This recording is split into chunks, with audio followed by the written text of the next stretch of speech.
This small country store behind me, with a customary crowd of idlers on the front porch, or stoop, as the South Africans call it, might be found in any small rural American community. But the dirt road that runs parallel to this small country store marks the beginning of the location in the town of Nelspruit, the African location where natives are forced to live. Nelspruit, a small mining town in the northern Transvaal, has for the past week been the focus of the racial tension in South Africa. It started with a protest march by some 400 native women on the police station. The women have long been more militant in their resistance to apartheid laws in South Africa than have been their menfolk. And in Nelspruit this week, the African woman has suddenly become the focal point of resistance to the nationalist government. Nelspruit on the surface this rainy, humid day looks as quiet as that scene on that rustic front porch of the store. But in reality, Nelspruit is still tense after a week of trouble. Big trouble and violence, even in South Africa. I asked for permission this morning to go inside the location at Nelspruit and make this film. We were told that there's been trouble there lately and they'd rather not have any Europeans go inside. This, then, is our next recourse.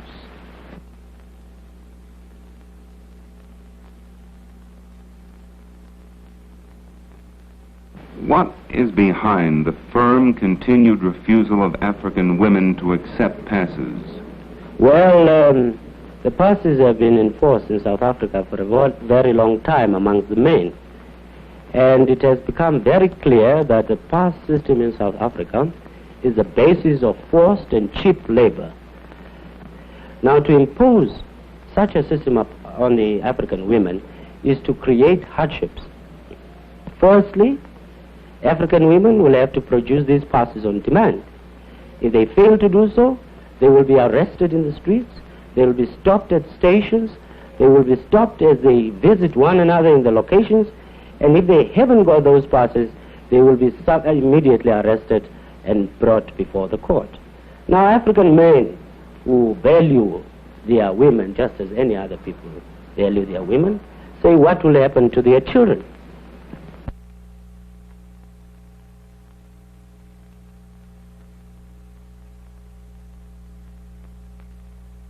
Ladies, why was the Black Sash formed in the first place? Well, the Black Sash was formed in the first place because the nationalist government introduced the Senate bill into Parliament. It was a bill to expand the size of the Senate to almost double the size of its original size. And you fear that this would do what? Well, we felt that it was a legal trick, or we didn't know whether it was legal then, but we felt it was a piece of trickery and against the spirit of the Constitution.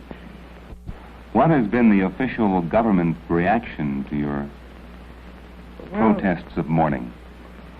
The government have ridiculed us for mourning. They don't understand, or say they don't understand, why women should stand mourning a constitution. They think we would be much better staying at home and looking after our children. And obviously you both disagree. Well, we think that we do look after our children. We feel very much that this is looking after our children, because after all, it's the future of our children we're worried about. If I had no children, I don't think my interest would be nearly as keen. In this connection, it's been said that the South African woman, the white woman, occupies a privileged position in the world because of the abundance of servants and cheap labor here. Wouldn't this somehow conflict with what you're trying to do, arouse women to a protest? Yes, it does. I think that we are very privileged women in that we are not tied to the kitchen sink as so many women are in other parts of the world. And I think that is all the more reason why women should play their full part in the duties of an individual in a democracy. We feel that democracy cannot work unless every individual knows what her obligations are in a democracy.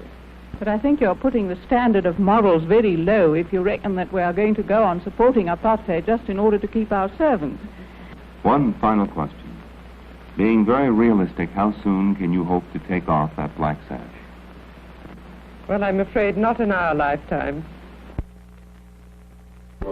By far the largest church denomination in the Union of South Africa is the Dutch Reformed Church, with a membership of almost 2 million white and non-white members.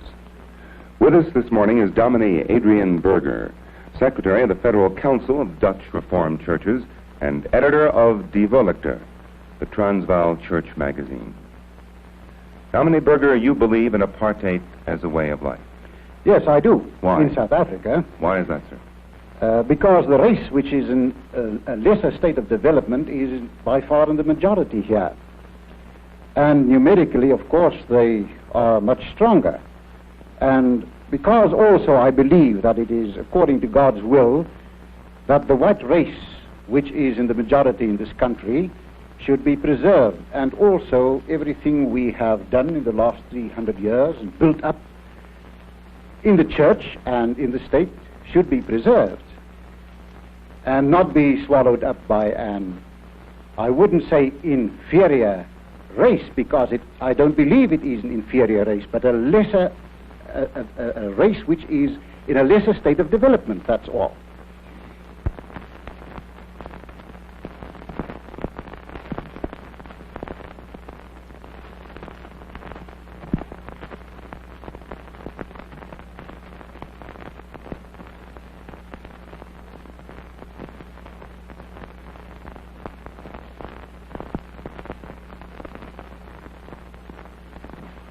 You, sir, have been fighting a fight for a long time that requires, as I see it, a great deal of quiet, sustained courage. Don't you ever have a sense of futility, of uselessness? Well, there come times, of course, when one does feel that you're frustrated in what you're trying to do, and yet, on the other hand, there's a great thrill in it.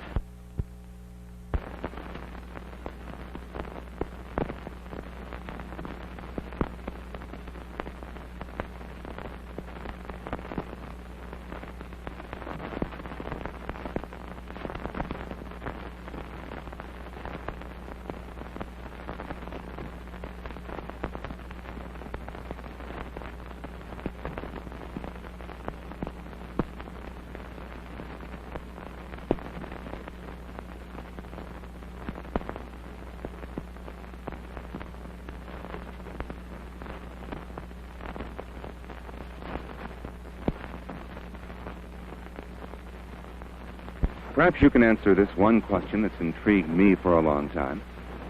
There are, I am sure, devout believers in apartheid who are also devout Christians. Can these two, apartheid and Christianity, in your opinion, be reconciled? I'm quite sure that they cannot. One of the mystifying things to me is how anybody who claims to be a Christian can be a disciple of apartheid.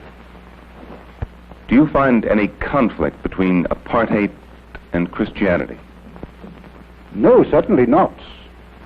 As a matter of fact, our Dutch Reformed churches are doing much more for the Christianization of the non-white people in this country than any other Protestant church in this country and anywhere in Africa. We as Christians believe in the development of the non-white people, and we certainly try to develop them as far as possible by building their churches, subsidizing them in their church work, and we are also trying to give them leadership where they want it. And our experience is that these people prefer to be left in their own churches. As a matter of fact, there are 9 different non-white churches belonging to the Dutch Reformed Church amongst the non-white people. And they prefer that. There are instances when we come together on a higher level in conferences and sometimes also in their churches. We often come there as white people to visit them, and there are also instances where we even have communion with them. Can you foresee any eventual end to apartheid in the Dutch Reformed Church? The Dutch Reformed Church does not practice apartheid because we believe that integration is religiously wrong or ethically wrong. Certainly not. in theory, we have nothing against integration. It's only a matter of practical policy in this country. Now, for this moment, if conditions should change, this or any other practical policy could also be changed. I see. But is there any corollary, do you think, between American segregation and South African apartheid? No, I think, well, in one sense, I think it's all part of a world pattern. Mm-hmm. I think that the white race as a whole find it extremely difficult to realize that they can no longer dominate the whole world. But the thing that encouraged me in America is that in spite of what has happened and is happening, the general trend is in entirely the opposite direction from what is happening in South Africa. Do you, sir, believe that there's any possibility now or in the immediate foreseeable future of large-scale violence in South Africa? No, there are a lot of people who seem to be very fearful that this may happen. But for my part, I'm convinced that all the responsible leadership among the Africans and the Indians is determined at all costs to prevent violence if they can possibly do so.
Mr. Prinsloo, what is the basic philosophy underlying apartheid as a way of life? We Europeans who've lived in this country for more than 300 years have come to a conclusion which is strange to some people in the Western world, namely that the peoples of Africa, and so the Bantu people of South Africa, have a beautiful civilization of their own which is worth preserving. There are many facets of this civilization. For instance, the social warmth of the Bantu peoples, which we Westerners can rightly envy them. Now, we also have a peculiar Western adaptation to Africa. Therefore, we can say that the Bantu peoples are a flower and the Western peoples are a flower, each with a beauty of its own. I've heard that in the South Africa of today, you can be classified as colored simply by looking colored. Is this, in point of fact, true? Well, I can give you quite a, which may seem amusing, but rather humiliating incidents that occurred in our country when the Department of Census started reclassifying people. They hauled people with the trams in the mornings out of the bus queues and took them up to the Native Commissioner's office.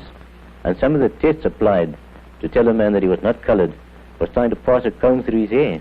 And the comb stuck, he was told, "You're a Kaffir."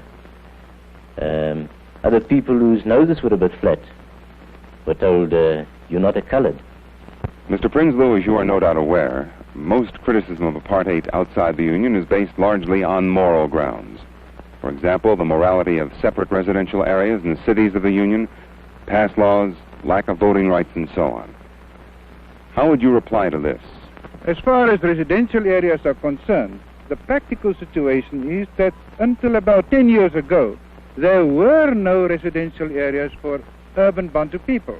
It is only in the last few years that such areas were set aside on a planned basis and developed at a terrific pace, as you can see all around you. This housing scheme, which now houses more than 30,000 urban Bantu who work in Pretoria, was a bare plain a mere 4 years ago. I think that is a complete answer to the so-called immorality of separate residential areas. In the political field, we are creating an outlet in that we are proclaiming Bantu authorities in all the major Bantu areas of the Union. We have already brought into life more than 300 such authorities where Bantu who have the inclination, the training and the moral courage to start developing their own people can do so with all possible assistance from the government. Is the government convinced that the African wants and accepts apartheid as a development policy? For obvious reasons, many opponents of this policy tried to influence the Bantu people in the other direction. And like all new philosophies, like all new policies, we had to put our case to the Bantu people. And I can safely say today that the Bantu people are accepting the policy of self-development, which essentially is apartheid essentially is in an ever-increasing tempo. I feel confident that the Bantu leadership of Africa, rural and urban, will, by the turn of next year, show in a most marked way that they are satisfied that this policy leads to their salvation. Mr. Nakwe, Mr. Prinsloo of the Native Affairs Department told me in Pretoria this week that the African accepts and wants apartheid as a stage of development. Well, do you, sir, agree? Well, Mr. Prinsloo's information in mine, and I can claim to be slightly more informed than Mr. Prinsloo because I live among the Africans, and I am an African, cannot be quite correct at all. The African people are realizing that apartheid means nothing else but oppression and exploitation to them. If Mr. Prinsloo's contention is correct, then why do we have the unrest in the countryside, in the most backward areas of the country? If Mr. Prinsloo's information is also correct, then why do we have the deposition of chiefs? Why do we have the government agents moving around in the rural areas to find out what is going on? If the people were so contented, surely it wouldn't be necessary to have so many agents watching over them. I have had such hatred for every white man that I came across from the earliest days that I could remember. But with the passing of years and having had understanding of fundamental things in life, I have been able to overcome that. But I can assure you that that was one of the greatest struggles that I had to undergo with myself.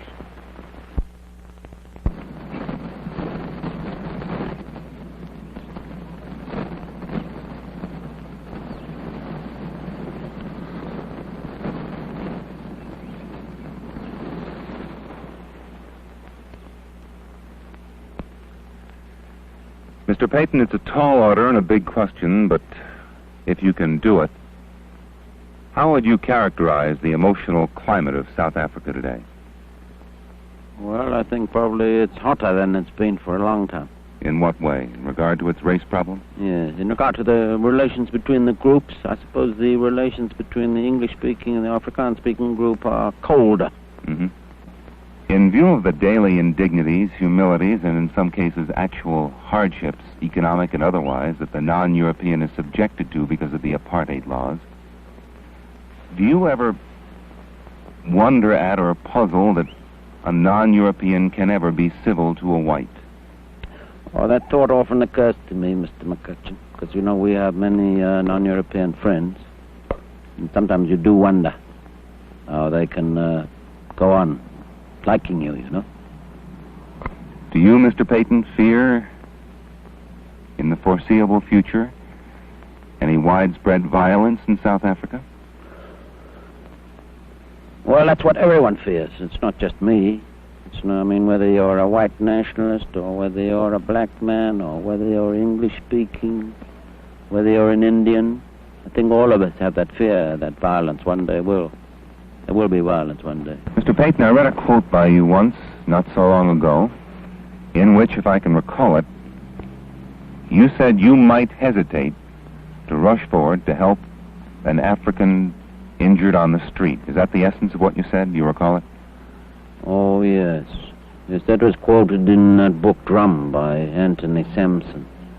And I think it was 1948. I think I've got a bit better since then. But the point I was really trying to make was that in this kind of race-mad world in which we live, that a white man, even if he went to the assistance, might well hesitate before he did. I think that you might find that in many parts of the southern states, too.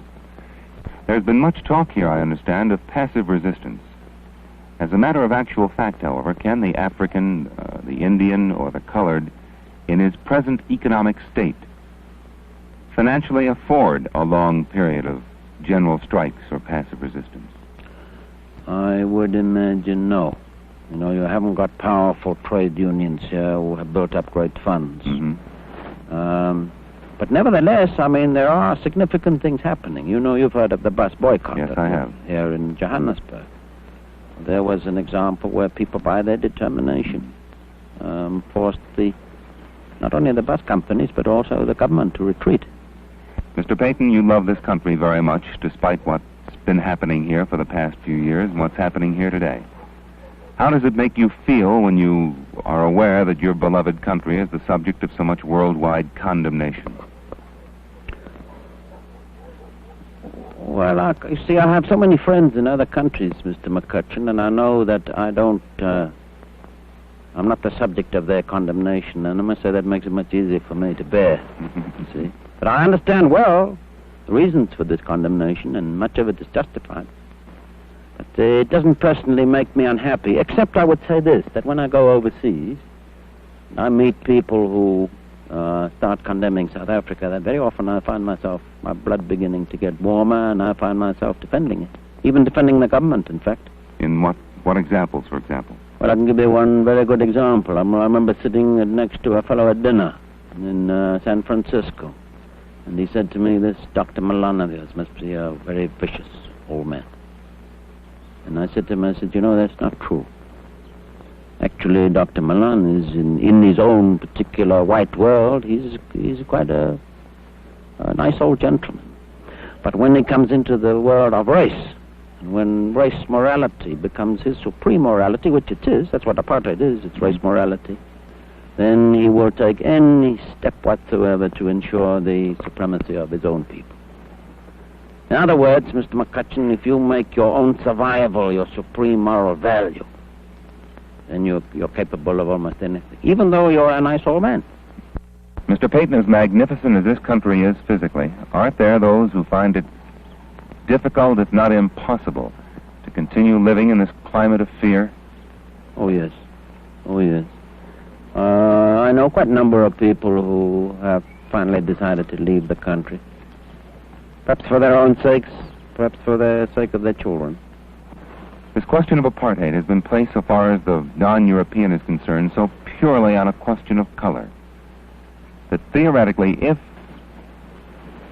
a black man should come into power in South Africa, is it not possible that the pendulum might swing the other way? Is there any justification to fears that the white man would, in truth, be driven into the sea? Well, that's a question that lots of people ask and no one can answer, Mr. McCutcheon. I would say that amongst the African people, there are some of them who have, under this present dispensation and the dispensations before it, will come to hate any kind of color discrimination whatsoever. Mm-hmm. And I find it hard to believe. I mean, I don't say the feeling of revenge will be entirely absent, but I find it hard to believe that they could set up a state in which their whole aim would be to discriminate against white people. I find that difficult. Yes, Master. Yes, Master. Yes, Waltz.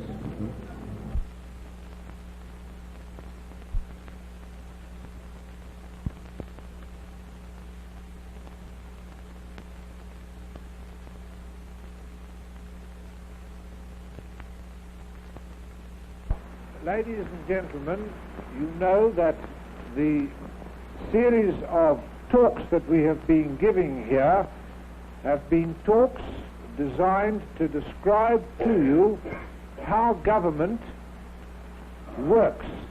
And you've had talks recently on government and law in general, and also a description of how the parliamentary machine works in South Africa.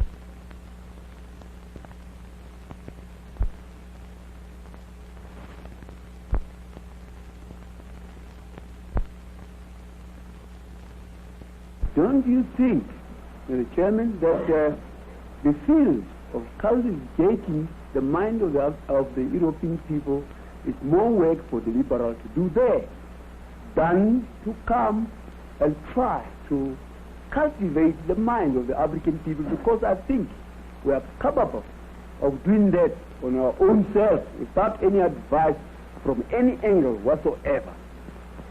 Let us understand that here in South Africa, and in fact in the whole of Africa, we are dealing with a national question. And Africa is not very peculiar in this respect. Nearly every country has had its national problems, and they are always solved by the people according to the needs of the majority of the people in the particular countries concerned. At the present moment, we don't even have the right to starve. Yes, sir.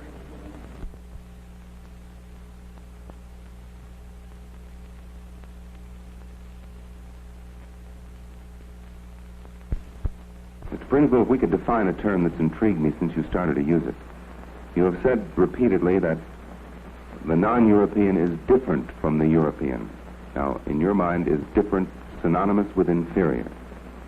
I think it is a generally accepted fact today that the non-European is at a lower stage of development than the European. That does not mean to say that they are inherently inferior. Circumstances amongst which they have grown up and, their whole cultural background and everything, their whole diet, which would lead to physical or physiological changes in their whole nervous system, would all lead to a general idea of inferiority amongst them when you compare the average non-European with the European. But I do not believe that the non-European as such is inherently inferior. He's merely at a much lower state of development at the present state of... Well, let's take up those two. Yes, boss. Yes, boss. Yes, boss.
Yes, boss.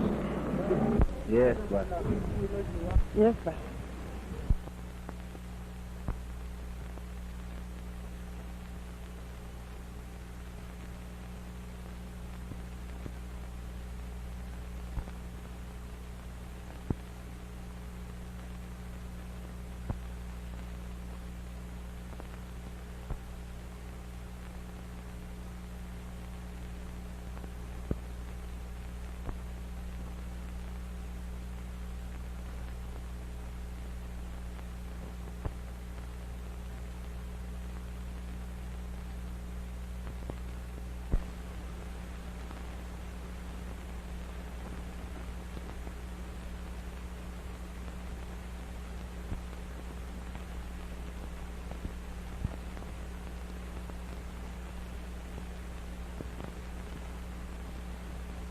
Yes, boss.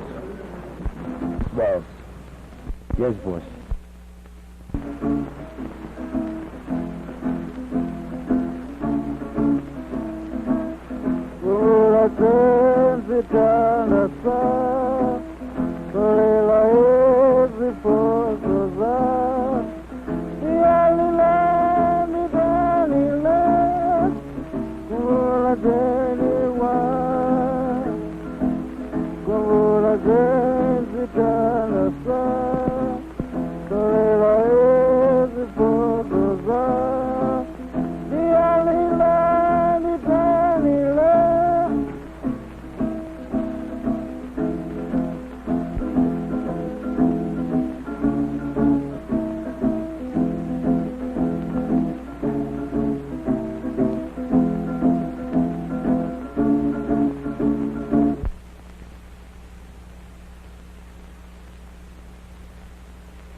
you, as a man of sensitivity and intelligence, ever get used to apartheid and what it does to you?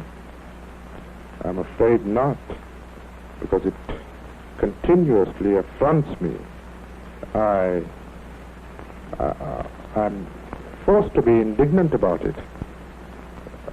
I cannot get used to it. I must resist it.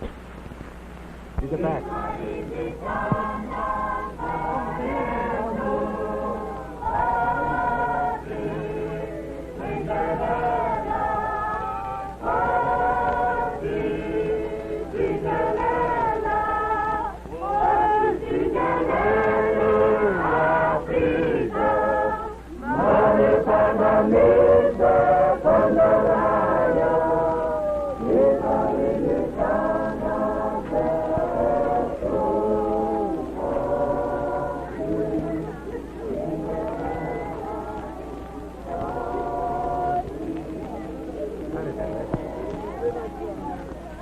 Africa!